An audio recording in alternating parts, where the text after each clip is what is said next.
चलिए स्टार्ट करते हैं आज का क्लास। हमने आपको बताया, आज हम लोग कुछ इंपॉर्टेंट चीज़ सीखने जा रहे हैं। और अगर आप ये चीज़ समझ जाते हैं तो मैथ्स का क्वेश्चन और कैलकुलेशन ये आप बहुत स्पीड से कर पाएंगे। तो सारा चीज़ मैटर करेगा, आप समझते हैं कि नहीं, इस चीज़ को यूज़ कैसे करना है वो भी हम देखेंगे। और सबसे पहले देखिए वो है क्या, तो हम लोग पहले आज सीखेंगे परसेंटेज में कैसे हम लोग को डील करना पड़ता है। ठीक है, यहाँ हम लिखते हैं, आप लोग बताइएगा दिख रहा है कि नहीं। परसेंटेज, इससे पहले भी हम लोग इस चीज़ को किए हैं। परसेंटेज में कैसे हम लोगों को वैल्यू में चेंज करना है, जब हम लोग कंपाउंड इंटरेस्ट वाला चैप्टर मैथ्स में पढ़ रहे थे तो उस टाइम भी हम लोग ये वाला देखे थे कैसे होता है।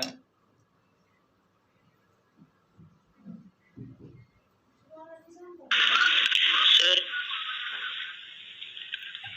सर बोलिए। Sir volume and surface area का तो हो गया ना सर, उसका क्वेश्चंस भेज दीजिएगा। ठीक है, वो भी भेज देंगे। समझिए, अभी हम उसी के रिगार्डिंग कुछ बात कर रहे हैं अभी आज की क्लास में। Okay sir. देखिए, और जब तक ये चीज़ नहीं समझ में आता है उसके बाद आगे नहीं बढ़ेंगे। बहुत अच्छे से समझिएगा। देखिए, पहले हम लोग सीखते हैं कि फ्रैक्शन से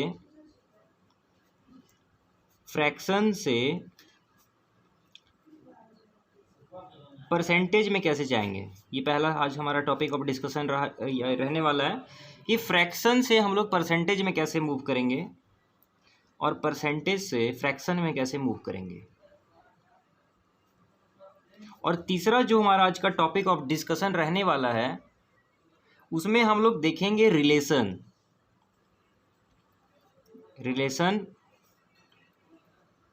बिटवीन फ्रैक्शन एंड परसेंटेज। ये तीन हमारा आज का टॉपिक ऑफ डिस्कशन रहने वाला है। ठीक है, पहला है फ्रैक्शन से परसेंटेज में कैसे मूव करेंगे, परसेंटेज से फ्रैक्शन में कैसे मूव करेंगे, और रिलेशन भी इन सब के बीच में क्या होता है ये देखेंगे। चलिए स्टार्ट करते हैं। अब सिंपल सा अगर हम कहना चाहें आपसे, हम ये बोलना चाहते हैं कि कभी भी अगर आप कहीं लिखा हुआ ऐसा देखते हैं 50%, ठीक है, ये कहीं भी अगर आपको लिखा हुआ दिखता है कि 50%, तो आप ये सोचिए अगर हम इसको फ्रैक्शन में बदलने के लिए आपको बोलते हैं तो आप ऐसा कुछ कहेंगे 50/100, और इसको आप सॉल्व करेंगे तो आंसर आता है 1/2।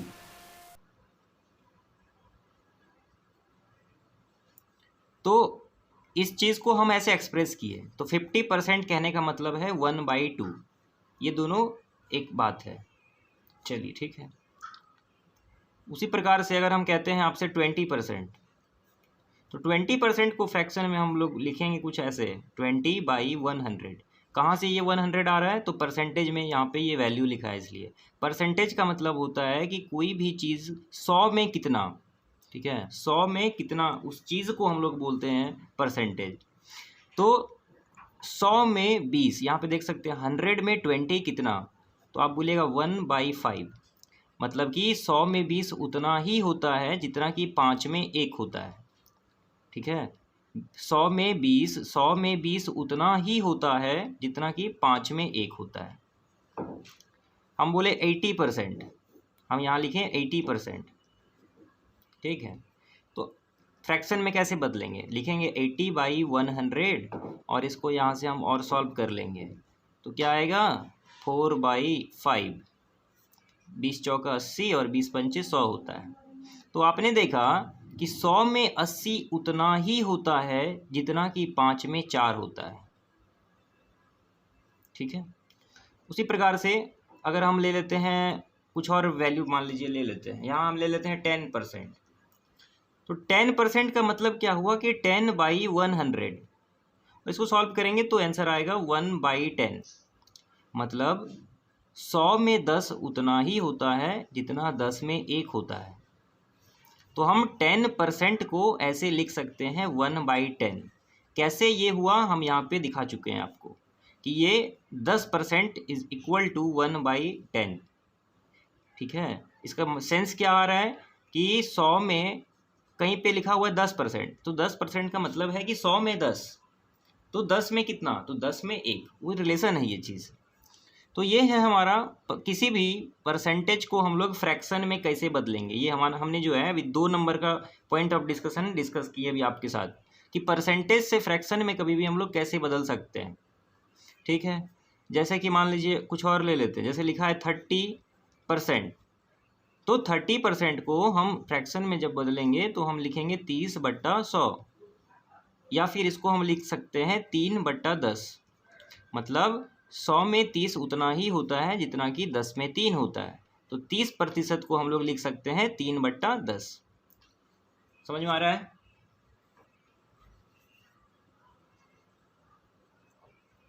बताइए, इस वाले में कोई दिक्कत? कोई भी परसेंटेज वैल्यू को हम लोग फ्रैक्शन में कैसे बदलेंगे ये हम आपको बता दिए। ठीक है, अब देखिए इसके आगे हम लोग बढ़ते हैं। अभी फ्रैक्शन से कैसे आएंगे हम लोग वापस परसेंटेज में, वो सीखते हैं। फ्रैक्शन टू परसेंटेज, देखिए जैसे हम यहाँ पे लिखते हैं 1/10 और आपको बोला गया है कि इसको परसेंटेज में बदलिए, तो परसेंटेज बदलने के लिए हम लोग 100 से मल्टीप्लाई कर देंगे। तो देखिए यहाँ पे आंसर जो आ गया मेरा 10% आ गया। और आप ऊपर भी देख सकते हैं, जब हमने 10% को फ्रैक्शन में बदला था तो 1/10 आया, 1/10 को जब हम वापस से परसेंटेज में बदले तो 10% आ गया। तो ये तरीका होता है फ्रैक्शन से परसेंटेज में जाने का। या अगर हम ले लेते हैं कि 4/5, तो परसेंटेज में जब बदलेंगे तो यहाँ पे 100 से मल्टीप्लाई करने का ज़रूरत होता है, तो यहाँ से इसको सॉल्व कर लेते हैं, तो हो गया 400/5 मतलब कि 20, सॉरी ये हो गया 20, ये हो गया हमारा 80, तो 80% ये वैल्यू हो गया। या फिर अगर हम 3/10 को परसेंटेज में बदलना चाहते हैं तो 100 से इसको मल्टीप्लाई करेंगे, तो ये देखिए आ गया 30%। ये भी समझ में आ गया होगा, कोई बड़ा चीज़ नहीं है कि फ्रैक्शन से कैसे परसेंटेज में जाएंगे, परसेंटेज से कैसे फ्रैक्शन में आएंगे। क्लियर है ये चीज़? एक और देख लेते हैं, अगर हम लिखे हैं 1/2 और आपको कहा गया इसको परसेंटेज में बदलिए, तो 100 से मल्टीप्लाई करेंगे तो मेरे पास आ गया 50%, ये 50 टाइम्स में कट गया। इसमें भी कोई दिक्कत नहीं है। सर 1/3 को करेंगे तो 1/3 को करेंगे, मल्टीप्लाई करेंगे 100 से, तो आंसर आ जाएगा मेरा कितना, 33, 1/3%। सर इसका डेसिमल में 33.33 निकलेगा ना? हाँ, डेसिमल में निकालेंगे तो 33.33 निकलेगा। तो ऐसे तो सर हम लोग याद भी करेंगे तो हम लोग को डेसिमल में ज़्यादा अच्छा रहेगा या फिर फ्रैक्शन में? डेसिमल में हमको याद नहीं करना है, हम अभी आपको बता रहे हैं, सारी चीज़ों पे हम आ रहे हैं धीरे धीरे। ये वाला समझ में आ गया, परसेंटेज से फ्रैक्शन से परसेंटेज में कैसे जाते हैं, बोलिए। यस सर, समझ में आ गया। ठीक है, अब हम लोग जो है बेसिक परसेंटेज है हमारा, बेसिक वैल्यू, वो आपको याद रहना चाहिए, किसी भी शर्त पे याद रहना चाहिए, इसमें कोई ऐसा नहीं है, आपको कॉम्प्रोमाइज़ नहीं करना पड़ेगा। पहला है, हम 1/2 से शुरू करते हैं और लिखते चलते हैं, अभी देखते हैं। देखिए अभी आपने देखा है कि 1/2 को हम लोग ऐसे लिख सकते हैं परसेंटेज में बदलने के लिए, तो ये कट जाएगा तो आ गया 50%। ठीक है, तो हमने यहाँ पे अब हम लिख रहे हैं आंसर डायरेक्ट, 1/2 का वैल्यू होगा 50%। देखिए इसका मतलब हम एक बार और बता देते हैं, ये जो दिख रहा है 1/2, इसका मतलब ये हुआ कि 2 में 1 उतना ही होता है जितना 100 में 50। 1/3 का अगर हम देखेंगे तो इसका वैल्यू होता है 33 सही 1/3, या 33:1/3, या 33 होल 1/3, कुछ भी कह सकते हैं। 1/4 का अगर आपको देखना है तो आप बोलिएगा 1/4 मतलब 4 में 1 उतना ही होता है जितना 100 में 25 होता है, सीधा बात। 5 में 1 उतना ही होता है जितना कि 100 में 20 होता है। 1/6, तो इसका वैल्यू आपका हो जाता है 16 सही 2/3। 16.2/3, या जैसे आपको पढ़ने में सुविधा होता है पढ़िए उसको, ठीक है। 1/7, 1/7 को हम लोग लिखते हैं परसेंटेज में, 1/7 को 14 होल 2/7, 1/8 को लिखना पड़ेगा हम लोगों को 12.5%, ये सब प्रतिशत में है। 1/9 में तो बहुत आसान लगता है, 11 लिखिए, 1/9 कर दीजिए। 9 है तो यहाँ 11, अगर यहाँ पे, अच्छा पहले 10 पे बात करते हैं। 1/10 को लिखिएगा 10%। ये कैसे आ रहा है, तो इस वाले को 100 से गुना किए इतना आया, 100 से मल्टीप्लाई कितना आया, 100 से किए इतना आया, सबको 100 से मल्टीप्लाई किए, रिजल्ट मिलता जा रहा है। अपने मन से हम नहीं लिख रहे हैं। 1/9 को 100 से गुना किए इतना आया, 1/10 को 100 से गुना किए इतना आया। 1/11 को लिखेंगे 9 होल 1/11। देखिए एक मज़ेदार चीज़ हमको जो लगता है, अगर यहाँ पे 9 है तो यहाँ 11 आ गया, और यहाँ 11 है तो यहाँ 9 आ गया, ठीक है। चलिए उसके बाद 1/12 को हम लोग देखते हैं। यहाँ पे 1/12 के लिए हम लोग परसेंटेज लिखते हैं। सर क्लियर नहीं दिख रहा सर। हाँ सर।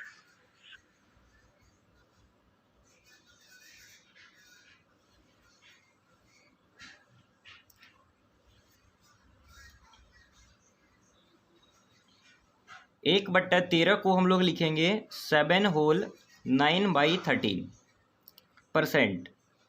उसी तरह से 1/14 को हम लोग लिखेंगे 7 होल 1/7%। 15 को हम लोग लिखेंगे, 1/15 को लिखेंगे 6 होल 2/3%। सर ब्लर दिख रहा सर।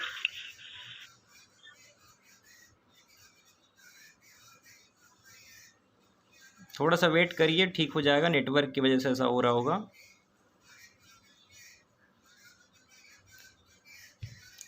एक 1/16 को कैसे लिखेंगे, तो 1/16 को हम लोग ऐसे लिखते हैं 6.1/4%।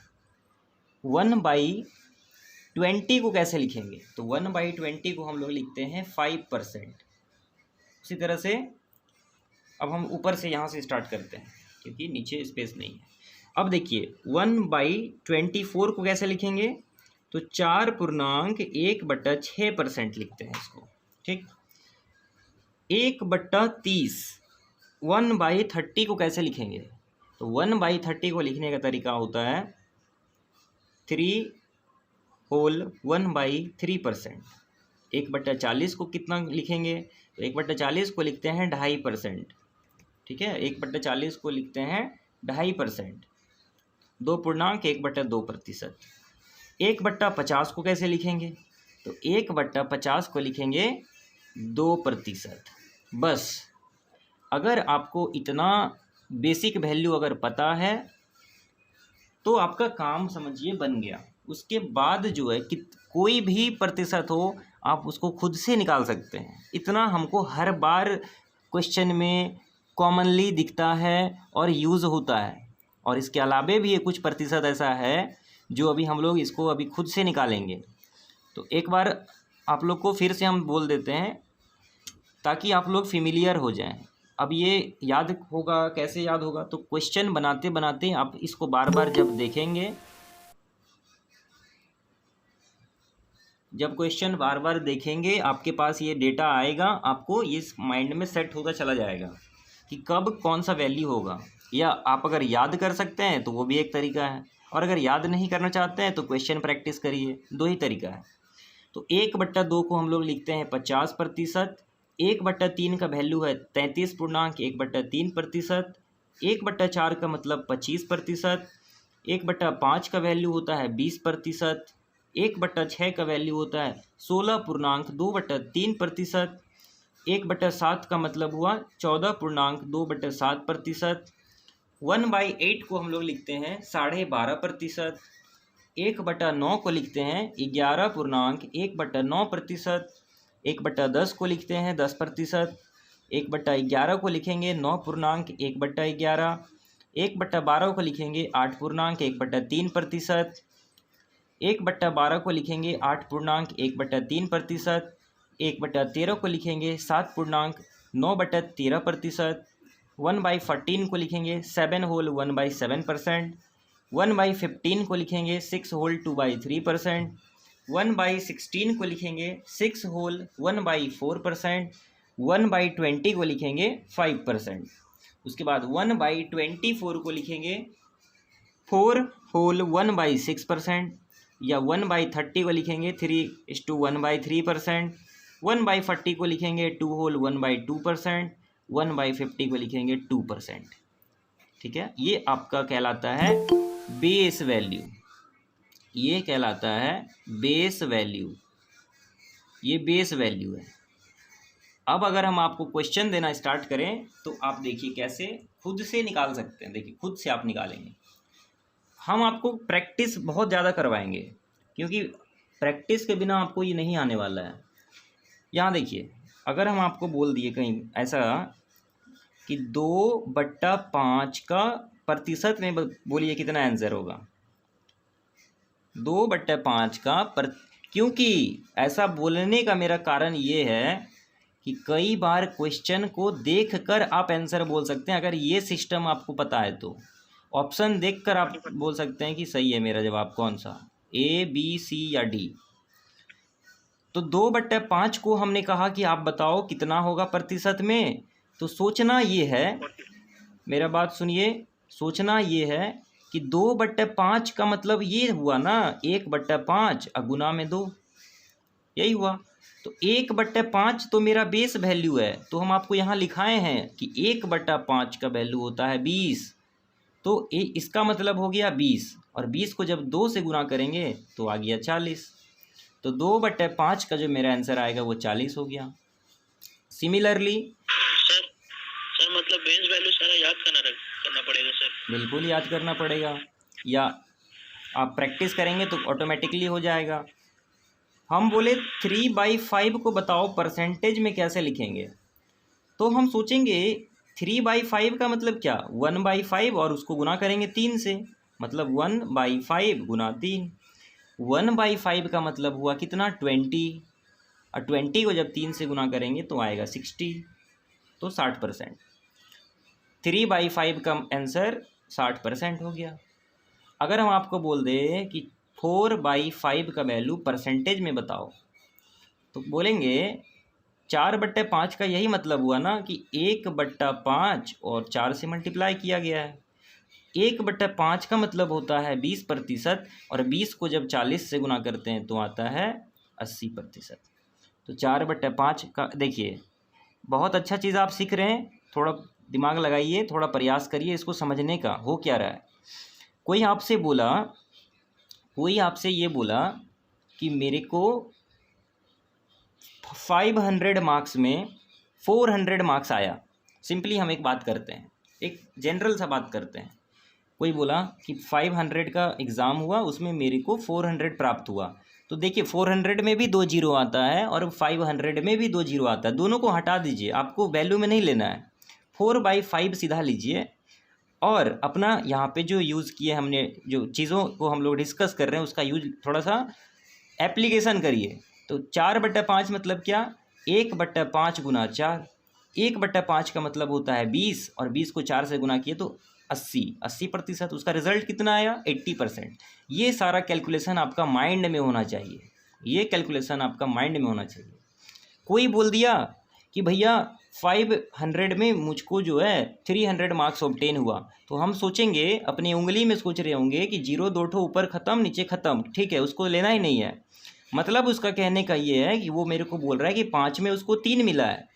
हम सोचेंगे 1/5 गुना 3, 1/5 का मतलब होता है 20, और 20 को 3 से गुना करेंगे, कितना आंसर आया, तो 60%। और आपके बगल में जो आपका दोस्त होगा वो इस तरह से कैलकुलेट कर रहा होगा, 300/500, और परसेंटेज में बदल रहे हैं तो 100 से गुना करेंगे। ये 2 जीरो ख़त्म, ये 2 जीरो ख़त्म, ऊपर आया 300, नीचे आया 5, फिर 5 का 6 बार में 30 आता है, 1 जीरो आता है, और ये इस तरह से वो पहुंचता है आंसर पे। लेकिन आप किस तरह से पहुंच रहे हैं, इस तरह से, ठीक है। तो यहाँ पे इस तरह से क्यों हम पहुंच रहे हैं, क्या बेनिफिट है, सारा चीज़ होता है टाइम का। ये चीज़ ही आपका टाइम को सेव करता है, आपका टाइम बचाता है। और यही अरिथमेटिक सीखने का, और ये जो चीज़ है ये ऐसा कन्फाइंड नहीं है कि only it is valid for percentage chapter. No, कोई भी कंपाउंड इंटरेस्ट में आपने खुद देखा ही है कि कैसे इसका यूज करके हम लोग निकाल रहे थे। पर कंपाउंड इंटरेस्ट हो गया, रेशियो प्रपोर्शन हो गया, मेंसुरेशन में हम आपको इसका एप्लीकेशन करके दिखाएंगे, प्रॉफिट एंड लॉस में आपका इसका एप्लीकेशन करके दिखाएंगे। बहुत जगह पूरे अरिथमेटिक में अगर आप ये चीज़ सीख लेते हैं आज जो हम आपके साथ डिस्कस कर रहे हैं, तो आपको बहुत ही कन्वीनियंस हो जाएगा। और कैसा भी क्वेश्चन रहे आप उसको आराम से कर सकते हैं। बस आपको ये सारा चीज़ क्लियर होना चाहिए, माइंड में वैल्यू सेट होना चाहिए, बेस वैल्यू कम से कम। उसके बाद आइए, कोई आपको क्या बोलता है कि भैया हमारे को जो है ना 900 मार्क्स का एग्ज़ाम हुआ, ठीक है, 900 मार्क्स का एग्ज़ाम हुआ, जिसमें से हमको 500 मार्क्स ऑब्टेन हुआ है। आपसे बोला है कि भैया हमको परसेंटेज बताइए, तो परसेंटेज बताइए। हमने क्या बोला कि 2 जीरो ऊपर का भूल जाइए, 2 जीरो नीचे का भी भूल जाइए, क्योंकि वो तो कट जाएगा ऐसे बट्टा करेंगे तो बच रहा है क्या 5/9। अच्छा, इसको हम ऐसे लिख सकते हैं 1/9 गुना 5, क्योंकि 5 को 1 से गुना करेंगे तो फिर से 5 बच जाएगा, नीचे 9 हो जाएगा। तो बात तो वही है, तो हमने इसको बेस फॉर्म में तोड़ दिया है। क्यों तोड़ा है? क्योंकि 1/9 आपका बेस वैल्यू है। कहाँ है 1/9? 11.1/9 होता है, 11.1/9 होता है। तो हम क्या करेंगे, 1/9 के जगह में 11.1/9 लिखेंगे, गुना करेंगे 5 से। 5 से 11 को किए तो 55 आ गया, 5 को 1 से किए तो 5 आ गया, बट्टा में 9 आ गया। ये आपका आंसर आ गया। इतना परसेंट जो है उसको मार्क्स मिला है, इतना परसेंटेज उसको मार्क्स ऑब्टेन हुआ है। ये तरीका है। अच्छा, दूसरा उसी क्लास का स्टूडेंट है, आपसे कहता है कि 900 में हमको 300 मिला है। तो आप बोलिएगा 1/9 × 3, आपका मतलब ये कहने का है, लेकिन आप बोल रहे हैं इस भाषा में, वो बोल रहा है आपको इस लैंग्वेज में, आपको समझना है इस भाषा में। और इस भाषा में समझ रहे हैं तो आप जानते हैं ये बेस वैल्यू है। बेस वैल्यू 1/9 का होता है 11.1/9, गुना करेंगे 3 से, 11 को 3 से करेंगे तो 33, 3 को 1 से करेंगे तो 3, नीचे में 9, 3 एकम 3, 3 तिया 9, 33.1/3% उसको आंसर आया है, उसको मार्क्स मिला है। तो ऐसे धीरे धीरे ये आपका पूरा प्रैक्टिस हो जाएगा। अभी आपको हम बता रहे हैं लिख लिख के कि बाबू 1/9 किए, गुना किए 3 से, तो यहाँ पे आ गया 1/9 के प्लेस पे 11.1/9, यहाँ हो गया गुना 3। एक बार 3 को 11 से किए, फिर एक बार 3 को 1 से किए। जब 3 को 11 से किए तो आया 33, 3 को 1 से किए तो 3/9 आया। देखो बाबू 33 को हमने सेम लिखा है, 3/9 कटने वाला है तो हमने काट दिया 1/3 में, तो ये वैल्यू दिया है 33.1/3%। ठीक है। कोई दूसरा भी स्टूडेंट होगा, कोई बैक बेंचर टाइप का होगा, वो कहता है कि 900 में हमको 200 मार्क्स आया है। अच्छा, परसेंटेज निकालते हैं, देखते हैं कितना आता है। तो हमने कहा 2/9 को लिखने का तरीका ऐसा भी हो सकता है, 1/9 × 2 कर दो। 1/9 का वैल्यू होता है 11 होल 1/9, गुना करना है 2 से। एक बार 2 से 11 को हमने किया तो 11 दूनी 22 होता है, 2 को एक बार 1 से किए तो 2 होता है, नीचे में 9 आ गया। ये देखो आंसर आ गया है। बात समझ में आया क्या कर रहे हैं? बोलिए। Yes sir.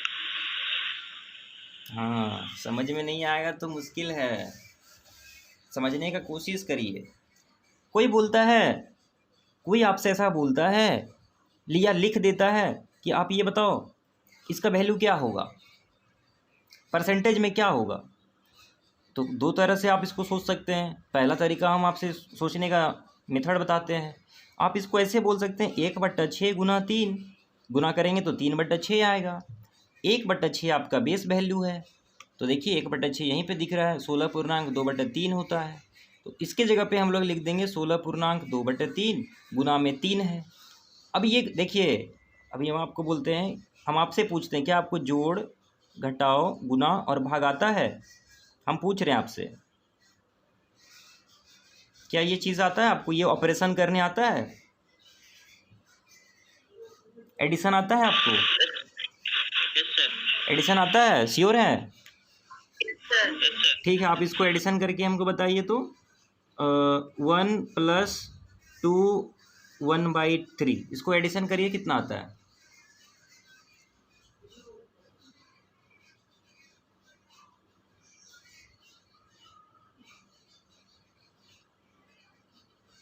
Five by three 10/3 sir. 10/3 आ गया। ठीक, देखिए तो यहाँ पे हम बात कर रहे थे 1/6 को लिख सकते हैं। इसका बेस वैल्यू होता है 16.2/3, हमने यहाँ लिख दिया। तो एक बार जो है इस चीज़ को इससे गुना करेंगे, ठीक है। तो 16 तिया होता है 48, 3 को एक बार 2 से करेंगे तो 3 दूनी 6, और नीचे में जो 3 था वैसे ही लिख दे। नीचे से कुछ नहीं करना है, बस ये वाला चीज़ मल्टीप्लाई होता है और ये रिमाइंडर मल्टीप्लाई होता है। इससे हमको कोई चीज़ मतलब नहीं है। बटा के नीचे में जो है, जो डिनोमिनेटर में, उसको कुछ नहीं करना है। ये मल्टीप्लाई होगा, ये मल्टीप्लाई होगा, ठीक। तो 48, 16 तिया 48, 3 दूनी 6/3। देखो ये भी कट रहा है, तो 3 दूनी 6, 3 एकम 3, ठीक है, कट गया। तो मेरा कितना आया वैल्यू? 48।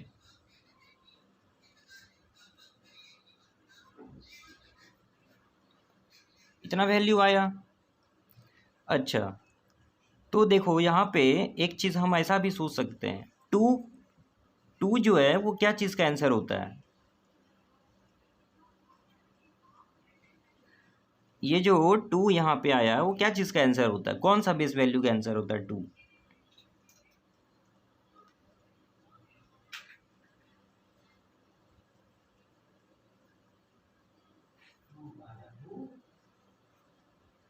नहीं समझ में आया? देखो, अगर हम लिखें 4/6, हम बोले परसेंटेज में बताइए वैल्यू, तो आपको सोचना है 1/6 × 4। 1/6 को लिखेंगे कैसे? बेस वैल्यू कितना है? 16 होल 2/3, तो 16 होल 2/3 लिखेंगे, इंटू 4 कर देंगे। तो 16 को एक बार 4 से मल्टीप्लाई किए तो आ गया 64, 4 को 2 से मल्टीप्लाई किए तो आया 8, और नीचे में 3, ठीक है। देखिए आराम से देखिएगा क्या कर रहे हैं। मेरे पास रिजल्ट कुछ ऐसा आ गया, 64 होल 8/3। एक बात हमेशा याद रखिए, और वो बात क्या है, ऊपर में इसको बोलते हैं रिमाइंडर। ऐसा फॉर्मेट में जो लिखा हुआ होता है ना, इसको बोलते हैं रिमाइंडर। कभी भी ये रिमाइंडर बड़ा नहीं होना चाहिए डिनोमिनेटर से, ठीक। ये जो न्यूमरेटर जो 8 लिखा हुआ है, जो अंश बोलते हैं हिंदी में, अंश या न्यूमरेटर, ये कभी भी डिनोमिनेटर से बड़ा नहीं होना चाहिए ऐसा फॉर्म में जब लिखा रहता है तो, ठीक। तो हम इसको छोटा करेंगे, कैसे? डिवाइड कर देंगे। तो 64 तो था ही पहले से, प्लस मेरा पहली बात सुनिए, हम ये बताना चाहते हैं, ये जो फॉर्मेट में लिखा हुआ है ना, कोई भी चीज़, कोई नंबर, इसका मतलब ये होता है 64, इसका मतलब होता है 64 होल 8/3। इस बात को समझिए, हम क्या बोलें।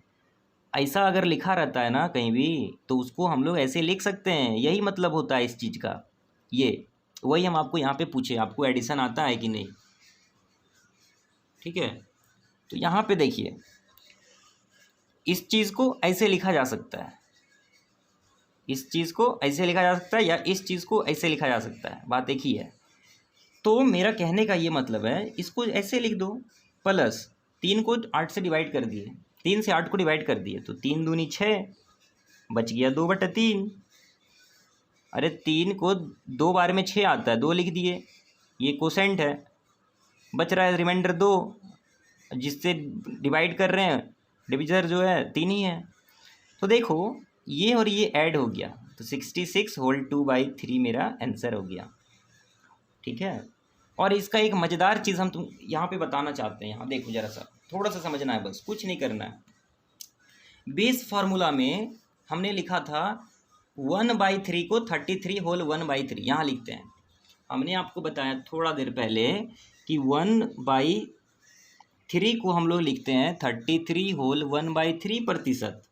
तो 2/3 को कितना लिखेंगे? 2/3 को लिखेंगे 66 1/3%। 66 2/3%, ठीक है। 66 2/3%।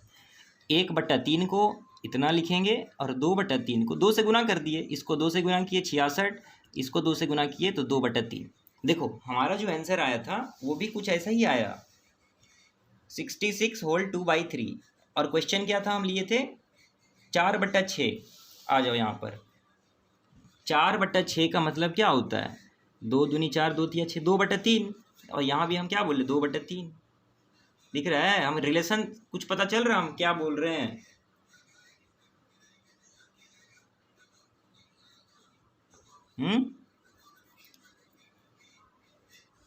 कि हमको हम ही समझ रहे हैं, हम ही बोल रहे हैं, ऐसा तो नहीं हो रहा है कहीं?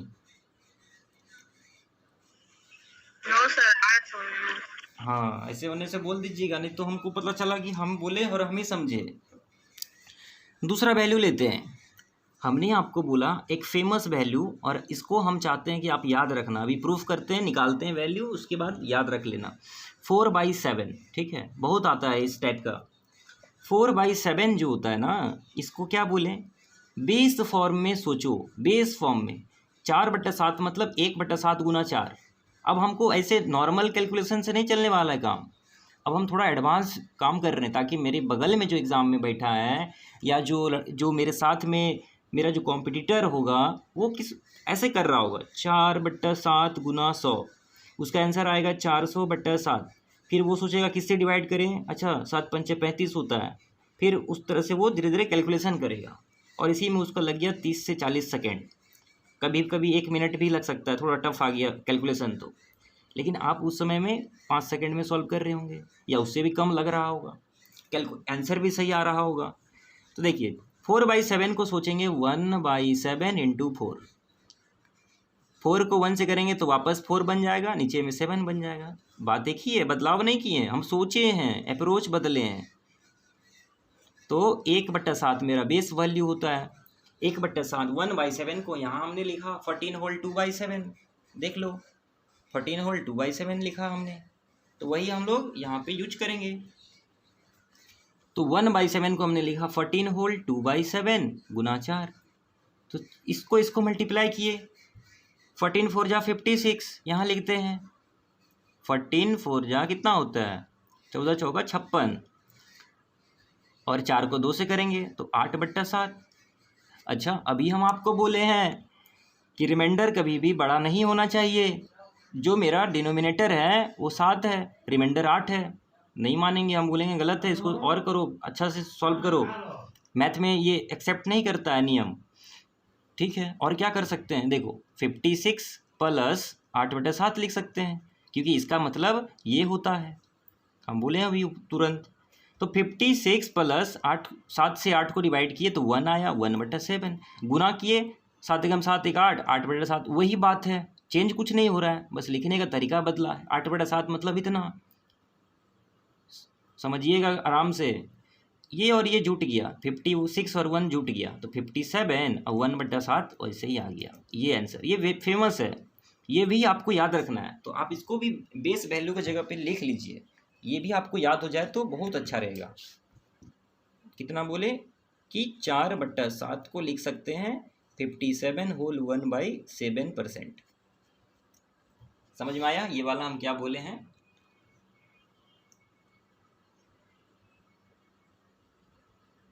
पेशेंस रख के इसको एक बार समझ लीजिए, उसके बाद जब हम क्वेश्चन लेके आएंगे तब देखिए आपको कितना मज़ा आता है।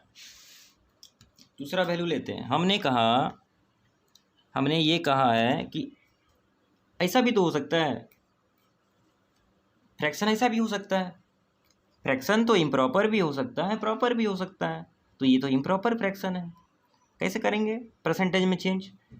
तो हमने ये बोला है कि बेस वैल्यू ढूंढो। इसमें बेस वैल्यू क्या है, 1/5 है गुना 8 है।